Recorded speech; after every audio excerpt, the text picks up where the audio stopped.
good afternoon. This is our Cybersecurity Framework webinar series. Today our topic is how to protect your endpoints.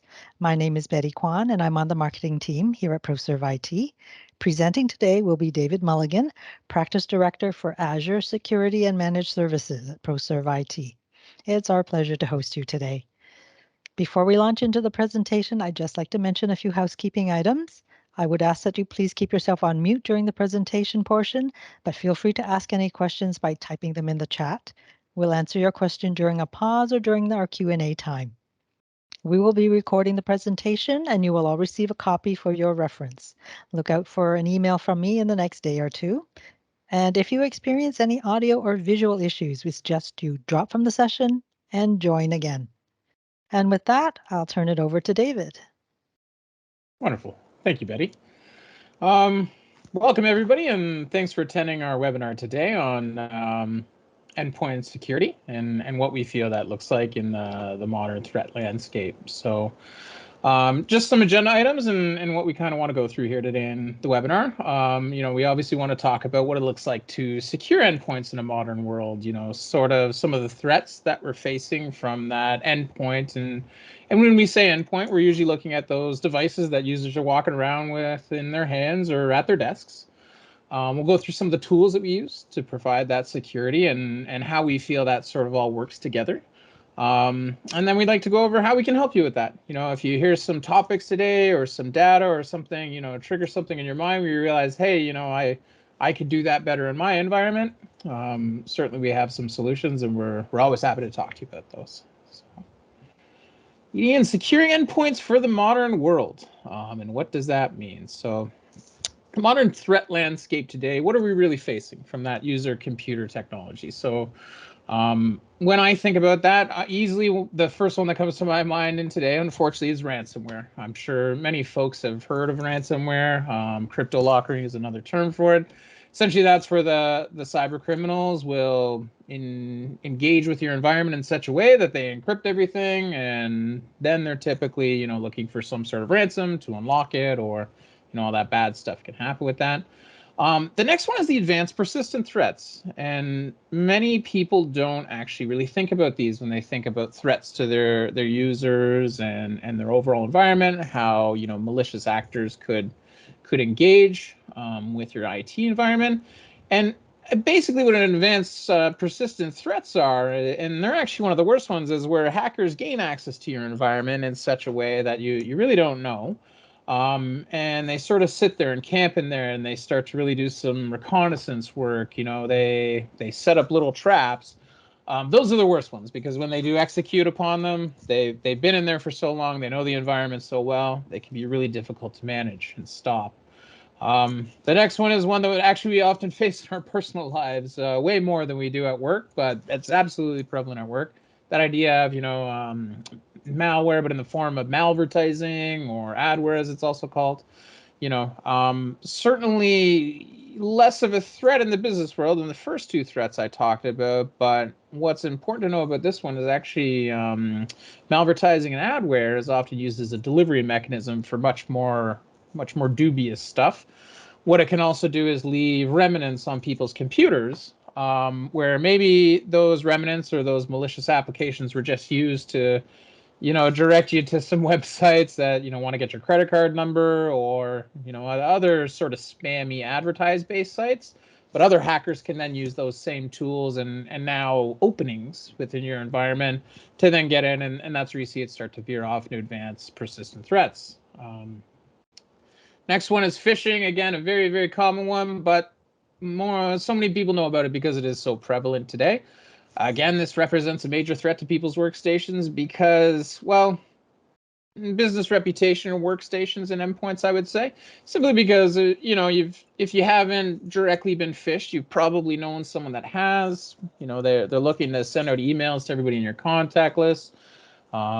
They can be using it as a method to, again, install application malicious scripts that, can then be used for much more nefarious things like a crypto lockering event.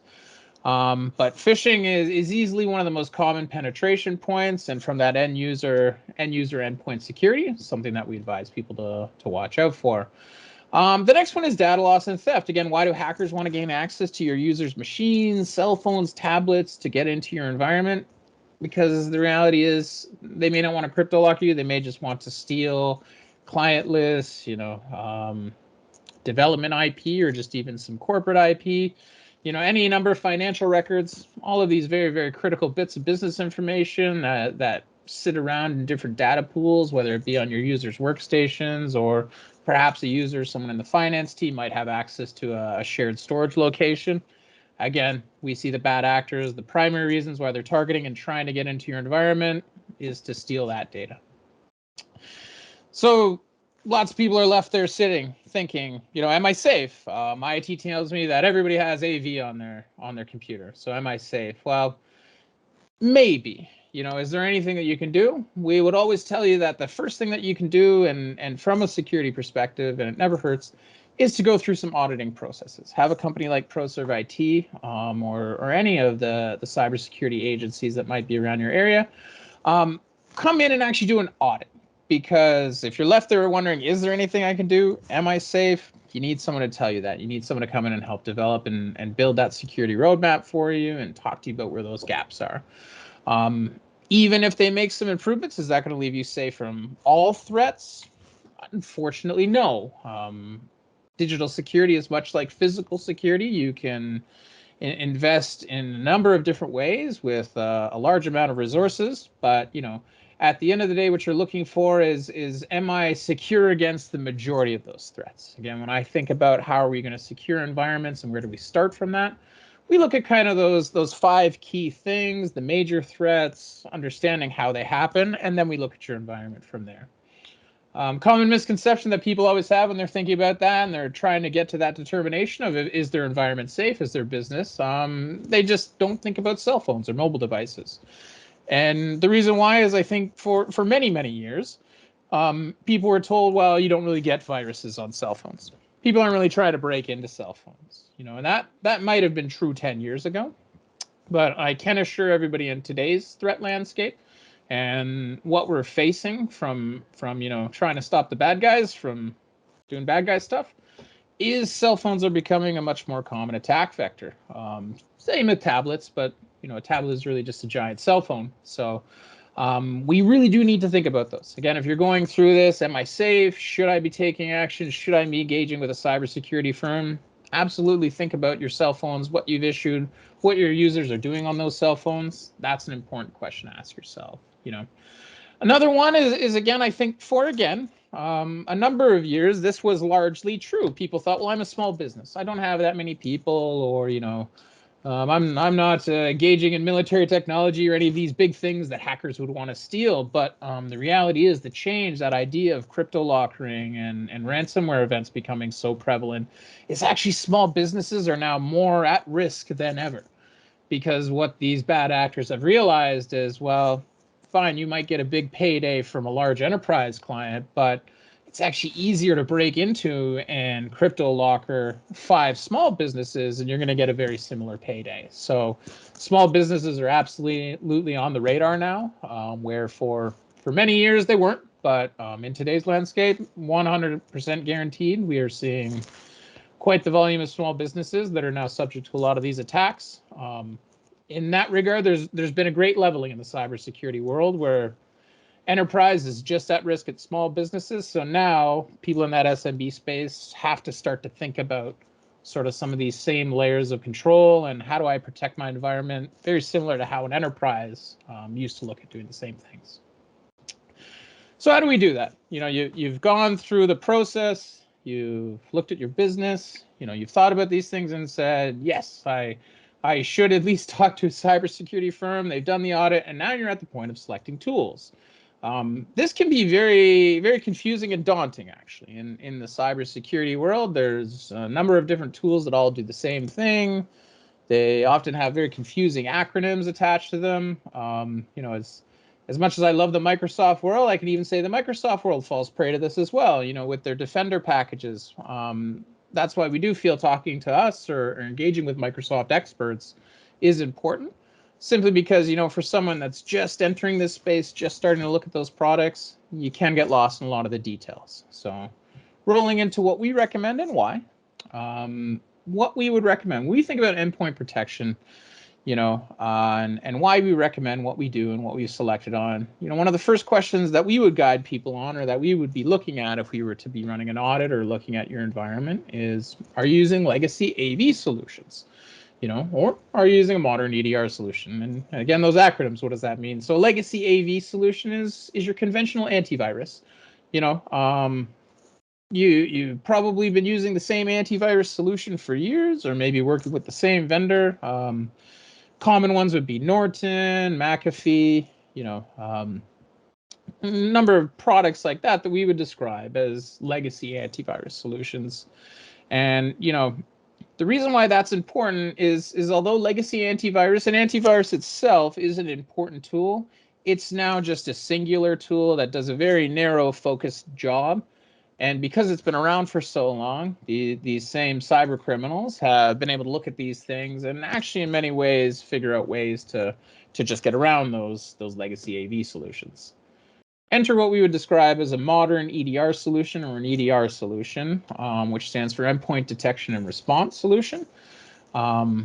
Where they are different is that a conventional AV solution, it requires something typically, a definition list is the best way to look at it. So imagine, every day your antivirus solution contacts its vendor, says, hey, can I get the list of threats that I'm supposed to be looking out for today? The vendor gives that definition list to your AV program. It looks at it, and really all that it's doing is just checking to see if any of those things pop up and where they might have popped up or how they're interfacing with your system. So if it's not on that list, no trouble found. It doesn't do anything. That's where an EDR solution is vastly different in how it works. An EDR solution is actually just watching all behavior on your machine or device. It's watching, okay, maybe you're surfing the web and your web browser executes an applet. Well, what is that applet doing? What system files is it touching? How is it modifying them? It's now looking at an aggregate, all of these thousands and thousands of things a second that your computer is doing while it's running.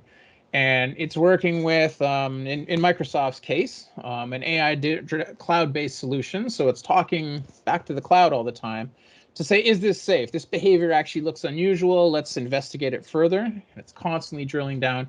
It's constantly trying to determine what is happening and why. And from there, is this a threat?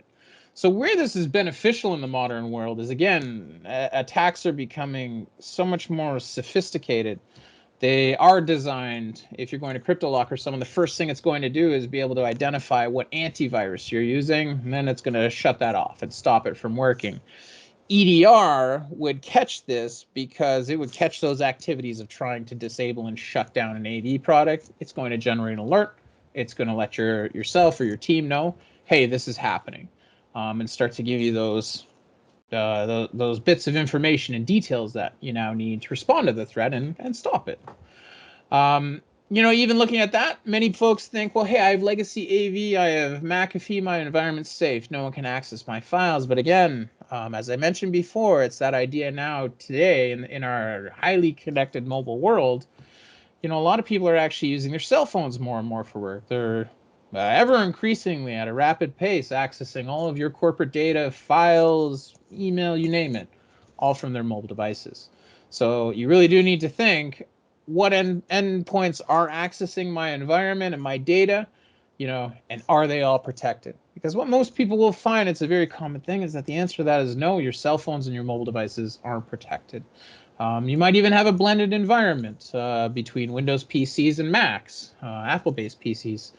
Again, an old way of thinking about this from an endpoint security perspective was, well, I have an Apple. Apples don't get viruses. I'm an Apple user myself, and I can absolutely assure everybody, if you're not careful, they do get viruses now. That has changed. So will your endpoint, your security solution cover all of those devices? Android, Windows, iOS, OS X, these multiple different operating systems.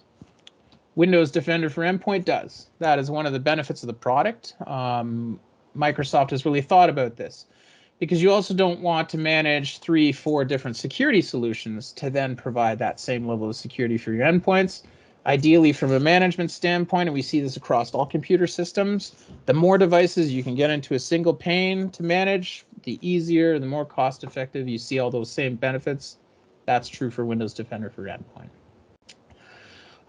Sort of some of the really cool stuff without veering too often to the technical weeds about Windows Defender for Endpoint and what it can bring to, because it is an EDR solution, because of how it's determining what is a threat and what it's doing, is it then also gives you that information. So now, you know, your tech teams, maybe you are working with a security firm, they're going to be able to take that and immediately be able to drill down and understand impact. You know, was something breached? What is it? What is causing this? And then know how to better respond and better be able to inform you, the business owners or IT owners, exactly what's going on. So you guys can get to some determinations and next steps that maybe exist outside of the pure IT world and now veer off more into the business world, contacting authorities, lawyers, who knows what that may be. So thinking about that, it must be expensive, right? It can do all this cool stuff, gives us all of these analytics, you know, it's this powerful tool. What most people will find, and where again we feel this is truly a benefit of Microsoft Defender for Endpoint, is depending on your level of licensing within Office 365, it can already be included. Some of you may already have this tool today. You simply need assistance with deploying it or using it, understanding it. Other folks, if you already have Office 365, it's really just looking at upgrading the licenses to get to your deployment. So it's all bundled together, and that can really help when you're determining what is your per user IT cost. You know, how can just in general you help control some of these ballooning costs when you're looking at, you know, especially now security solutions, just in general having to invest more in IT. So the nice thing is it really isn't expensive. If you're also engaged with a business like ProServe IT, that is a cloud services provider, a CSP, you can talk to your CSP and you can even add Windows Defender for Endpoint as just an add-on. Now, that is only for CSP customers. So if you're getting your Office 365 directly from Microsoft, paying for it with a credit card, you would need to look at a different license. For everybody else that is engaged and working with a CSP already, reach out to your CSP and contact them, and they'll definitely be able to give you pricing on just adding that as a standalone product. But what I would encourage everybody is, again, although Windows Defender for Endpoint is a truly great product, it is not a complete picture. It's not going to completely address all of the potential gaps that you may have from an endpoint security perspective.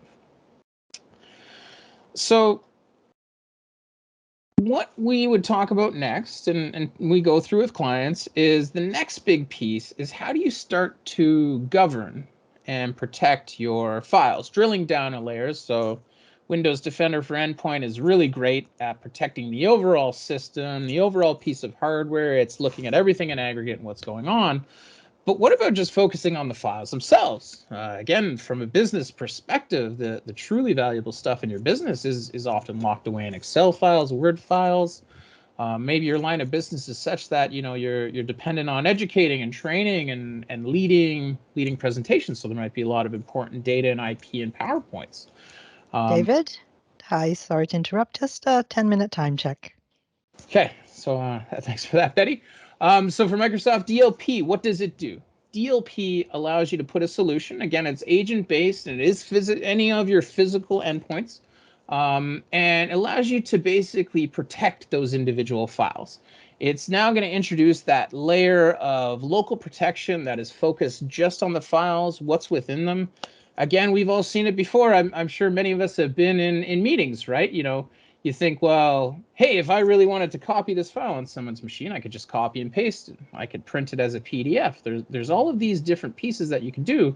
So what DLP starts to do is allow you to really shrink down on those activities. It allows you to introduce a layer of governance, a policy-driven governance to files and how you want to protect them. Some examples of what it can do is, you can stop people from basically copying and pasting from that file into another application or another file. You can even just track it so you know where that's going on. There's a lot of environments that are subject to IT audits, different pieces like that, where they need to show this trackable, this ability to, at a granular level, be able to see those access and control that access to those files and what's going on with them. It's a really great solution for that because of how it is now tracking them. Can detect when you're moving a file around, whether that be network, removable media like a USB thumb drive, maybe over an RDP session to another computer that's off-site. It can track that, and it can even eliminate it. If you want to set it up as such, you have that freedom. Don't just track it when you see this stuff. Stop it from happening, DLP. And many more. And the nice thing is it is centered around all of those. Again, if you're already in Office 365, you're already engaged in the Microsoft ecosystem. That's what it's designed to protect and give that layer of governance to. So all this stuff sounds great. It all sounds wonderful. You might only have 15 laptops. You might have 55. You might have 5,000. So how do you start to deploy some of this stuff? How do you make sure that it's governed? Again, perhaps you like your old McAfee because you can just log into the McAfee portal. And if you want to do anything with it, it's very easy to do something to all the machines from that one portal. That's where Intune comes into play. Again, I would encourage anybody when you're embarking on this journey to improve your IT security and governance within your environment, something you would really want to think about is what ecosystem are you building or investing in? And when I say ecosystem, I mean that suite of products and where they come from. Absolutely, you can cobble together a bunch of different solutions from a bunch of different vendors, but they're not always going to interconnect. They're not always going to play well with each other from a reporting and analytics standpoint, or even the way that the Microsoft suite works together, where they all interconnect, and then you can use automation to drive all of these different tools and as one unit, so to speak. You lose a lot of those capabilities. So where Intune is handy is Intune is a product. It is not a dedicated security product for Microsoft, but rather a piece of a modern Microsoft ecosystem that starts to become really critical as you introduce more and more pieces and invest more in the Microsoft ecosystem, because it's going to allow you to create policies now that you can broadly apply across all of your workstations, all of your endpoints, mobiles, tablets, to bring that level of standardization on what you want installed on a machine, what you want folks accessing, how you want them to do it. An example of this is at ProServe IT with our cell phones. If you're issued a company cell phone, it is Intune enrolled, and there's just a standard set of applications that have to go on there. There's now password standards. There's locking standards for how someone's phone needs to be locked. And with that, you can then start to deploy your Windows Defender for Endpoint, your Defender DLP for Endpoint. Really, any of those Microsoft security suites and agents can all just automatically get deployed from Intune. You can even set up Intune so that you can't even access any of this company data unless that device is Intune enrolled. Now, once it's Intune enrolled, you're applied to all these standards. You have to have these things deployed. It just starts happening automatically. It also gives you the ability, so, it can be a problem in some environments, absolutely, where, you issue a laptop to someone and maybe they don't like Defender for Endpoint, so they remove it.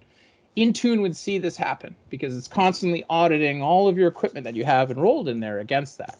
It would see, hey, this machine here, Jim's machine in accounting, just uninstalled Defender for Endpoint. I'm going to try and reinstall it. And if Jim has done something that prevents me from reinstalling it, what I'm actually going to do is then lock the machine out from all of these pieces of the corporate environment, all of the different corporate data, corporate systems, because that machine has now gone rogue. It has fallen out of standards, and it's preventing me from pulling it up to the standards. So it closes in the pieces of governance. It starts to allow you to tie in those tools and use automation to drive that standardization security within your environment. In essence, Intune replaces that concept of the IT guy kind of manually checking these things now in such a way that it's constantly checking them because it's connected to that system. I think another good example would be anybody that remembers Blackberries from way back in the day, and you had your Blackberry connected to a BES. This is the exact same idea, only it's scaled up and it's on steroids. It's your workstations, it's your mobile devices, your tablets, everything now connected to Intune, automatically deploying and setting those standards for you. 4-minute time check, David. Wonderful. So how can we help? What we offer and what we like to talk about is we do have a number of security workshops that are actually funded by Microsoft themselves. Within those security workshops, the best thing to do is actually just contact us. Betty, you'll want to help me out with the email address. I think it's cloud@proserveit.com. But you can also just email Betty or myself and we can help you out. And effectively, we can go through and see if your company qualifies to be able to tap into these programs through Microsoft and enjoy some of these actually Microsoft supplied and paid for security workshops free of charge to you. So definitely reach out to us and see if any of those would be a good fit for you. The other thing that we would definitely recommend is talking to us about our Alarm Guardian. Alarm Guardian is really two pieces. It's the ProServe IT SOC, Security Operations Center, and with that, it's powered by Microsoft Sentinel product. That's the SIM tooling that we use. So we have another webinar coming up that will just focus on Alarm Guardian, what that brings and how that can help in the modern threat landscape. And that's going to be hosted on May 25th, I believe. That's correct, Betty. So, yeah, I would like to open it up now for anybody that has any questions.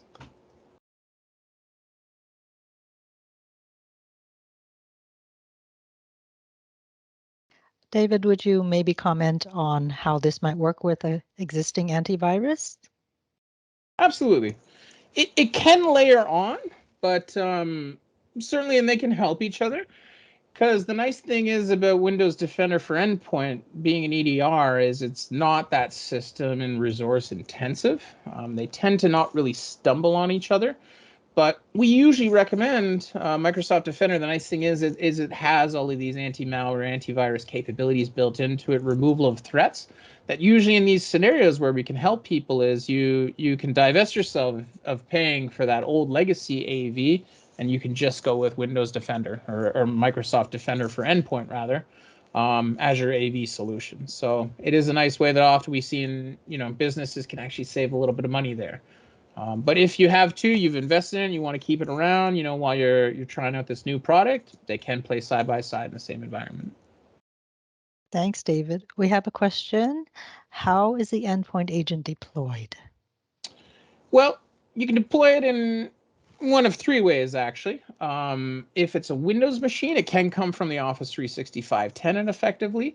You can take those agent packages, locate them in your environment somewhere, and I'm going to say look at a more conventional deployment, whether that be through setting up a GPO or someone literally going around and double-clicking packages. But then you can also use something like Intune, where Intune, again, you enroll it into Intune, it automatically just starts deploying out those different agents. We have another question underway. I see Medina is typing. Sure.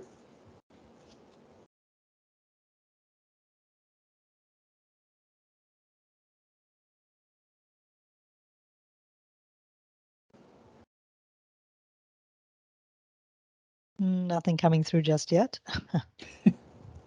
Okay, here we go. So if it deployed via GPO and you mentioned Intune, we'll install it back if users remove it?